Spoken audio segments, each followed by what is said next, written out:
तो हमारा अगला वर्ड है एक्सॉर्साइज। देखिए, ये एक वर्ब है, यानी एक एक्शन वर्ड, और इसके ना दो बड़े इंटरेस्टिंग मतलब है। पहला वाला तो आपने मूवीज में जरूर देखा होगा, किसी जगह या इंसान से किसी बुरी आत्मा को भगाना। और दूसरा मतलब थोड़ा पर्सनल है। ये तब यूज होता है जब हम अपने दिमाग से कोई पेनफुल मेमोरी या कोई अनवांटेड फीलिंग निकालना चाहते हैं। चलिए अब इस वर्ड को एक्शन में देखते हैं। जब हम अलग अलग सेंटेंसेस में इसका इस्तेमाल समझेंगे ना, तो इसका मीनिंग और इसकी पावर आपको एकदम क्रिस्टल क्लियर हो जाएगी। The priest was called to exorcise the malevolent spirit from the old mansion. इसका सीधा सा मतलब है कि उस पुरानी हवेली से बुरी आत्मा को भगाने के लिए एक प्रीस्ट को बुलाया गया था।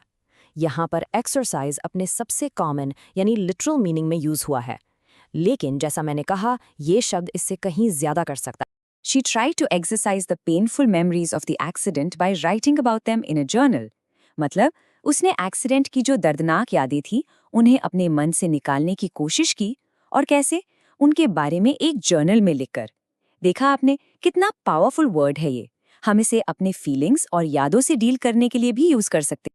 We need to exorcise the culture of inefficiency that has plagued our company for years. इस सेंटेंस का मतलब है कि हमें अपनी कंपनी से उस इनएफिशिएंसी यानी काम ठीक से ना करने के कल्चर को जड़ से निकालना होगा।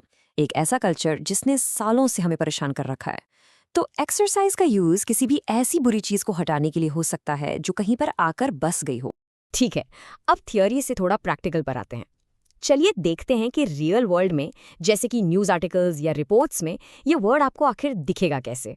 The new CEO's main challenge is to exorcise the corruption that has damaged the firm's reputation.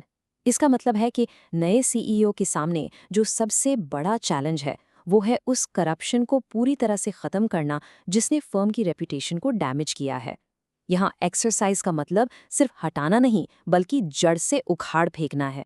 अच्छा, किसी भी नए वर्ड को सच में मास्टर करने के लिए ना, उसके परिवार से मिलना बहुत ज़रूरी है। यानी उसके सिनोनिम्स जो उसके जैसे हैं और एंटोनिम्स जो उससे बिल्कुल ऑपोजिट हैं। ट्रस्ट मी, इससे आपकी वोकैबुलरी नेक्स्ट लेवल पर चली जाएगी। तो एक्सरसाइज के सिनोनिम्स हैं एक्सपेल, ड्राइव आउट और कास्ट आउट। इन सब का मतलब है किसी को बाहर निकालना। फिर आते हैं पर्ज, क्लेंज और प्यूरिफाई, जिनका फोकस साफ सफाई या शुद्धि करने पर होता है। पर आप देखेंगे इन सब का कोर आइडिया एक ही है, किसी अनवांटेड चीज से छुटकारा पाना। और अब आते हैं इसके एंटोनिम्स पर, यानी इसके आने दो वाले वर्ड्स। समन और इन्वोक का मतलब है किसी चीज को बुलाना, आह्वान करना, जबकि वेलकम, इनवाइट, एम्ब्रेस और हार्बर का मतलब है किसी चीज का स्वागत करना, उसे अपनाना या उसे पनाह देना। बिल्कुल उल्टा काम, राइट? बस आज के लिए इतना ही। मिलते हैं नेक्स्ट वीडियो में। Happy learning, bye bye.